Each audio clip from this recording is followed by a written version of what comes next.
ચૂક્યા પ્રકારો બે પ્રકારની આડત હોય છે, એક સામાન્ય આડત અને આસામી આડત. આડતિયાના ખર્ચને આખા સ્ટોકના હેતુ માટે બે વિભાગોમાં વહેંચવામાં આવે છે, આવર્તક ખર્ચ અને બિન આવર્તક ખર્ચ. ઇંગ્લિશમાં એને કહીએ recurring expense and non recurring expense. એ જ રીતે નુકસાનના પણ બે ભાગ પાડવામાં આવે છે. એટલે હવે આપણે નુકસાનના પ્રકારો વિશે ભણીએ. Types of losses. એમાં સૌથી પહેલું આવે છે સામાન્ય નુકસાન. તમને સ્ક્રીન દેખાઈ રહી છે ને? હા સર. ઓકે, સૌથી પહેલું સામાન્ય નુકસાન. તો સામાન્ય નુકસાન કોને કહીશું? તો જે નુકસાન અનિવાર્ય હોય અને ગમે તેટલા પ્રયત્ન કરવા છતાં અટકાવી શકાય તેમ ન હોય તેવા કુદરતી કારણોસર થતા નુકસાનને સામાન્ય નુકસાન કહે છે. થોડું આને સમજીએ ડિટેલમાં આપણે સ્પષ્ટતાપૂર્વક. આ એની વ્યાખ્યા હતી આપણે. તો જે નુકસાન અનિવાર્ય હોય, અનિવાર્ય એટલે જેને નિવારી ન શકાય, એટલે જેને આપણે સંપૂર્ણપણે અટકાવી શકતા નથી. તમે ગમે તેટલા પ્રયત્ન કરો છતાં પણ આપણે એને 100% અટકાવી ન શકીએ તેવું નુકસાન છે. તેવું નુકસાન એટલે આપણું સામાન્ય નુકસાન. આવું નુકસાન એ મોટા ભાગે કુદરતી કારણથી થતું હોય છે. હું તમને ઉદાહરણથી સમજાવું એટલે તમને વધારે ક્લિયર થાય. તમે બધા વાહન ચલાવતા હશો તો તમારું એક્ટિવા કે બાઇક જ્યારે તમે પેટ્રોલ ફિલ કરાવો છો, એમાં પેટ્રોલ પુરાવો છો, ત્યારે તમે ધ્યાનથી ઘણીવાર જોયું હશે. જે ન જોયું હોય તો હવે જોજો કે તમને પેટ્રોલ ટેન્કમાંથી કંઈક આમ વરાળ નીકળતી લાગશે. કોઈને આવો અનુભવ થયેલો છે? હા. કદી જોયું છે કે તમે એક્ટિવામાં અથવા બાઇકમાં અથવા તો કારમાં પેટ્રોલ પુરાવતા હોય તો જ્યારે પેટ્રોલ ફિલ કરતા હોય ત્યારે હા, એનો પાઇપ જે હોય છે, પાઇપ આપણી ટેન્કમાં નાખેલો હોય છે, છતાં પણ આમ વરાળ જેવું કંઈક નીકળતું હોય છે. તે વરાળ એ શું છે? બોલો, કોઈ કહેશે એ વરાળ શેની છે? એ તમારા પેટ્રોલ બાષ્પીભવન છે. ચલો સાદી ભાષામાં બીજી રીતે સમજાવું કે તમે તમારા ઘરે એક વાટકીમાં એક પેટ્રોલ થોડુંક લઈને મૂકી દો બહાર ખુલ્લામાં, ગમે ત્યાં રૂમમાં રાખો કે બહાર ખુલ્લા ફળિયામાં, ગમે તે જગ્યાએ રાખો.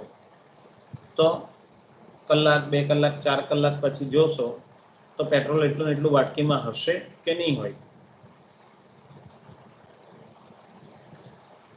ના હોય સર. ના હોય. કેમ ના હોય? ઈ પેટ્રોલ વરાળ બની પછી વરાળ બાષ્પીભવન થઈ જાય પેટ્રોલ. બરાબર છે. પેટ્રોલનું બાષ્પીભવન થઈ જાય, વરાળના કારણે એ આખું ઉડી જાય છે. એટલે ઇન શોર્ટ વાટકીમાં પેટ્રોલ રહેતું નથી. એ જ રીતે તમે બાઇકમાં 1 લિટર પેટ્રોલ પુરાવી પણ હકીકતમાં 1 લિટર ક્વોન્ટિટી, 1 લિટરનો જથ્થો અંદર ગયો નથી. એટલા માટે નથી ગયો કે એ ટાંકી ખુલ્લી હતી, એ પેટ્રોલ ટેન્ક ખુલ્લી હોવાના કારણે કેટલુંક પેટ્રોલ એ બાષ્પીભવન થઈ ગયું. માની લો કે આપણે એવું લઈ લઈએ ઉદાહરણ તરીકે કે 50 ml પેટ્રોલ બાષ્પીભવન થયું. એટલે 1 લિટર એટલે કે 1000 મિલીલીટર તમારી પાસે આવવું જોઈએ ટેન્કમાં. એ 1000ના બદલે 50 મિલીલીટર ઉડી ગયું. એટલે હકીકતમાં તમને ટેન્કમાં મળ્યું કેટલું ક્વોન્ટિટી? 950 ml છે. કેટલા ml મળે છે? માત્ર 950 ml. હવે તમે પૈસા તો ચૂકવો છો 1000 ml ના, 1000 મિલીલીટરના, એટલે કે 1 લિટરના પૈસા ચૂકવ્યા, પણ મળ્યું તમને 950 ml જ. તો એ 50 ml માં જે તમને નુકસાન થયું એ નુકસાનને આપણે સામાન્ય નુકસાન કહીશું. કારણ એ નુકસાન એવું છે કે એક તો કુદરતી કારણથી છે, બાષ્પીભવન એ કુદરતી કારણથી થાય છે. એમાં તમારો પણ કોઈ વાંક નથી, પેટ્રોલ પંપ વાળાનો પણ કોઈ વાંક નથી કે એના કારણે નુકસાન થયું કે તમારા કારણે નુકસાન થયું, એવું છે નહીં. બીજું, એ નુકસાનને તમે ગમે એટલા પ્રયત્ન કરો છતાં અટકાવી શકવાના નથી. કારણ કે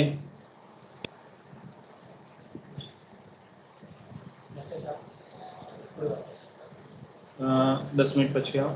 કારણ કે તમે જે પેટ્રોલ ટેન્ક પેટ્રોલ ફિલ કરવા માટે ખોલવાના છો, તો પેટ્રોલ ખોલશો, ટેન્ક ખોલશો એટલે ઓટોમેટિક પેટ્રોલ બાષ્પીભવન થવાનું, એટલે તમારે પેટ્રોલ ફિલ કરવા માટે એ તો કરવું જ પડશે. એટલે તમે એને સંપૂર્ણપણે 100% અટકાવી શકવાના નથી, એટલે એ તમારા માટે અનિવાર્ય બની જાય છે, અટકી જતું નથી. એટલે એવા કુદરતી કારણોસર થતા નુકસાનને આપણે સામાન્ય નુકસાન કહીએ છીએ. આ પેટ્રોલનું મેં ઉદાહરણ એટલા માટે આપ્યું કે તમને આ બાબતથી પરિચિત છો. આવું દરેક વસ્તુમાં હોઈ શકે છે. એટલે કેટલુંક નુકસાન તો જે આપણે ધંધામાં સ્વીકારીને જ ચાલવું પડે કે આવું નુકસાન તો થવાનું છે. કેમિકલ હોય તો કેમિકલનું બાષ્પીભવન થઈ જવાનું છે, અથવા તમે ધારો કે 2 કે 3 પ્રકારના કેમિકલનું મિશ્રણ કરતા હોય, તે મિશ્રણ થવાના કારણે આમ તો આપણે સાદી ભાષામાં એવું કહીએ કે ભાઈ એક વસ્તુ 200 ગ્રામ નાખી, બીજી વસ્તુ 400 ગ્રામ નાખી, ત્રીજી વસ્તુ 300 ગ્રામ નાખી, ચોથી વસ્તુ 100 ગ્રામ નાખી, તો 1 કિલો વજન થવો જ જોઈએ, બધી આટલો નાખી. પણ છતાં પણ એવું થાય છે કે એનું વજન કાં તો કિલો કરતાં વધી જાય છે, કાં તો કિલો કરતાં ઓછો થાય છે. તો એનું કારણ શું હોઈ શકે? એ આ રીતે તમારું ચોક્કસ ક્વોન્ટિટી, અમુક જથ્થો એ બાષ્પીભવન થઈ જતો હોય અથવા તો એ નુકસાન થતું હોય. તો આવા નુકસાનને આપણે અટકાવી શકતા નથી. એટલે આવા નુકસાનને આપણે સ્વીકારીને ચાલીએ છીએ કે મને આટલું નુકસાન તો થશે જ થશે. તો આવું જે નુકસાન છે તેને આપણે સામાન્ય નુકસાન કહીએ છીએ. એટલે આપણે એને સ્વીકારી લઈએ છીએ કે ભાઈ આ નુકસાન તો મને થવાનું જ છે, મારા ગમે એટલા પ્રયત્નો હોવા છતાં. તો આવા નુકસાનને આપણે સ્વીકારી લીધું હોવાથી આવા નુકસાનની આડત માલ ખાતામાં કોઈ જ નોંધ કરવામાં આવતી નથી. ખાસ ધ્યાન રાખજો, આડત માલ ખાતામાં આ અંગેની કોઈ જ નોંધ થતી નથી. તો આવા નુકસાનને આપણે સામાન્ય નુકસાન કહીએ છીએ. હવે કેટલુંક નુકસાન એવું હોય છે કે જેને આપણે અટકાવી શકીએ. તો એવા નુકસાનને આપણે અસામાન્ય નુકસાન કહીએ છીએ. તો જે નુકસાન નહીં ધારેલું હોય કે આકસ્મિક હોય તેવા માનવ સર્જિત નુકસાનને અસામાન્ય નુકસાન કહીએ છીએ. બે વચ્ચેના તફાવતનો મહત્વનો મુદ્દો છે. જો અહીંયા મેં તમને હમણાં એવું કહ્યું કે આપણે માની જ લઈએ છીએ એવું કે ભાઈ મને 5% નુકસાન થશે જ થશે કે 7% નુકસાન થશે જ થશે. ધારો કે આપણે રૂ લાવ્યા કાપડ બનાવવા માટે, તો રૂ લઈ આવે એટલે રૂમાં કેટલીક ડસ્ટ હોવાની જ છે. તો એ ડસ્ટ જે ધૂળનો ભાગ છે એ વજનમાં આવેલો જ હોય. એટલે આપણે માની જ લેતા હોઈએ છીએ કે આપણે 100 કિલો રૂ ખરીદ્યું, એમાંથી 10 કિલો એ ડસ્ટ થવાની છે, ડસ્ટ નીકળવાની. એટલે હકીકતમાં તો સારું રૂ 909 કિલો જ મળવાનું છે આપણને. તો એ જે આપણે માની લીધેલું છે, ધારેલું છે તેવું નુકસાન એ આપણું સામાન્ય નુકસાન છે. પણ જેને આપણે ધાર્યું નથી અને આકસ્મિક બની જાય છે એવા નુકસાનને આપણે અસામાન્ય નુકસાન કહીએ છીએ. તો કેવી રીતે બને છે? તો એ મોટા ભાગે માનવ સર્જિત કારણોથી હોય છે. દાખલા તરીકે તમે અમદાવાદથી માલ ટ્રકમાં ભરીને મોકલ્યો, હવે રસ્તામાં એને એક્સિડન્ટ થયો, ટ્રકને એક્સિડન્ટ થવાથી તમારો 20 કિલો માલ નાશ પામ્યો. તો તમે અહીંથી માલ મોકલતી વખતે એવી ધારણા કરી હોય ખરી કે રસ્તામાં મારે હું જે ટ્રકમાં માલ મોકલ્યો એ ટ્રકને એક્સિડન્ટ થાય? આવું કોઈ વ્યક્તિએ ધારણા કરી હોય ખરી? બોલો, કરી હોય કોઈ આવી ધારણા? ન કરી હોય. તો આ જે નુકસાન થયું, આ જે નુકસાન થયું આપણું ધારેલું નથી, પણ આકસ્મિક નુકસાન થયું. અને આકસ્મિક નુકસાન થયું અને એ પણ પાછું માનવની ભૂલના કારણે થયું, માનવ સર્જિત છે. એક્સિડન્ટ થવું એ માનવ સર્જિત છે, એ કુદરતી વસ્તુ નથી. એ ઉપર ભગવાન બેઠા છે ને ભગવાનને એવી થોડી ઈચ્છા થઈ કે ભાઈ લાવો આ એક ટ્રક અમદાવાદથી બરોડા બાજુ જાય છે, આ એક ટ્રક આણંદથી અમદાવાદ બાજુ જાય છે, લાવો રસ્તામાં બંનેનો ભેટો કરાવી દઈએ, બંનેને અથડાઈ દઈએ. એવું નથી હોતું.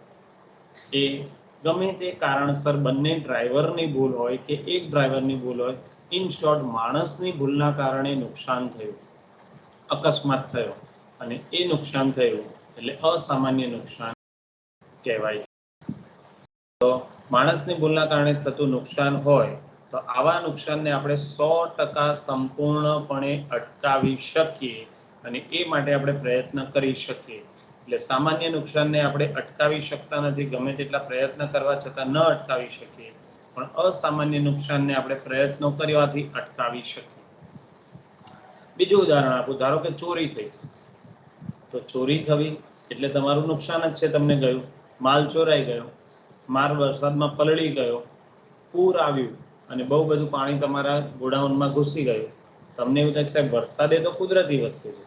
હા, વરસાદ કુદરતી વસ્તુ છે, પણ ચોમાસાનો સમય છે એટલે તમને ખબર હોવી જોઈએ કે અચાનક વધારે વરસાદ આવે તો મારો ગોડાઉન જે છે તે નીચાણવાળા વિસ્તારમાં છે, તો પાણી ભરાઈ જશે, તો મારા માલનું નુકસાન થઈ જશે. તો તમે એને પહેલેથી અટકાવી શકો અને તમારા માલને યોગ્ય સ્થાને યોગ્ય ઊંચાઈ પર મૂકી અને પૂરથી બચી શકો.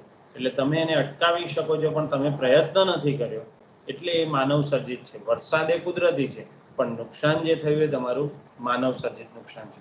ધારો કે શોર્ટ સર્કિટના કારણે આગ લાગી, તો એ પણ તમારા માલ બળી ગયો, તો નુકસાન થયું.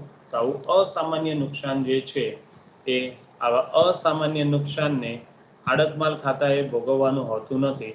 એટલે કે એને આડતમાલ ખાતામાં એન્ટ્રી કરવામાં આવે છે.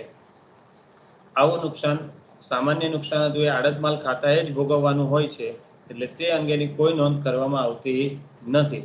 એટલે આડતમાલ ખાતામાં આપણે સામાન્ય નુકસાન અંગે કોઈ નોંધ કરતા નથી, પરંતુ અસામાન્ય નુકસાન અંગે તમારે આડતમાલ ખાતામાં નોંધ કરવાની હોય છે. એટલે નુકસાન છે એટલે નફા નુકસાન ખાતે ઉધાર કરવામાં આવે છે. તેથી આડતમાલ ખાતાની જમા બાજુ એને દર્શાવવામાં આવે છે. તો આ રીતે તમે સામાન્ય નુકસાન અને અસામાન્ય નુકસાન વિશે વિગતવાર માહિતી લીધી કે ભાઈ જે નુકસાન કુદરતી કારણથી થાય છે તે સામાન્ય નુકસાન, જે નુકસાન માનવ સર્જિત કારણથી થાય છે તે અસામાન્ય નુકસાન. સામાન્ય નુકસાન આપણે સ્વીકારેલું હોય છે, ધારેલું હોય છે, જ્યારે અસામાન્ય નુકસાન એ આકસ્મિક થાય છે, નહીં ધારેલું હોય છે. સામાન્ય નુકસાનને આપણે અટકાવી શકતા નથી, ગમે તેટલા પ્રયત્ન કરવા છતાં એ થાય જ છે. જ્યારે અસામાન્ય નુકસાનને પ્રયત્નો કરવાથી એ અટકાવી શકીએ છીએ. સામાન્ય નુકસાનની આડતમાલે જ ભોગવવાનું હોય છે, અસામાન્ય નુકસાન આડતમાલે ભોગવવાનું હોતું નથી. સામાન્ય નુકસાનની આડતમાલ ખાતામાં કોઈ જ નોંધ કરવામાં આવતી નથી, જ્યારે અસામાન્ય નુકસાનની આડતમાલ ખાતામાં જમા નોંધ કરવામાં આવે છે અને તેને નફા નુકસાન ખાતે ઉધારવામાં આવે છે. તો આ રીતે તમે આડતમાલના નુકસાન અંગે વિગતવાર માહિતી મેળવી શકો. હવે આ જે આપણે નોંધ કરી એને કેવી રીતે નોંધ કરવામાં આવે છે તે આપણે જ્યારે આની હિસાબી નોંધો એટલે કે આમ નોંધો ભણીશું ત્યારે તેના વિશે આ અસામાન્ય નુકસાન અંગેની આમ નોંધ વિશે માહિતી મેળવીશું. ધોરણમાં જે કરતા હતા કે ભાઈ 1000 નો માલ નાશ પામ્યો, વીમા કંપનીએ 800 નો દાવો મંજૂર કર્યો, તો એ સમયે તમે જે આમનોંધ લખતા હતા એ જ પ્રકારની આમનોંધ અહીંયા પણ તમારે લખવાની આવે કે ભાઈ વીમા કંપની ખાતે ઉધાર, નફા નુકસાન ખાતે ઉધાર, તે અકસ્માતમાં નાશ પામેલ માલ ખાતે જમા તમે કરતા હતા.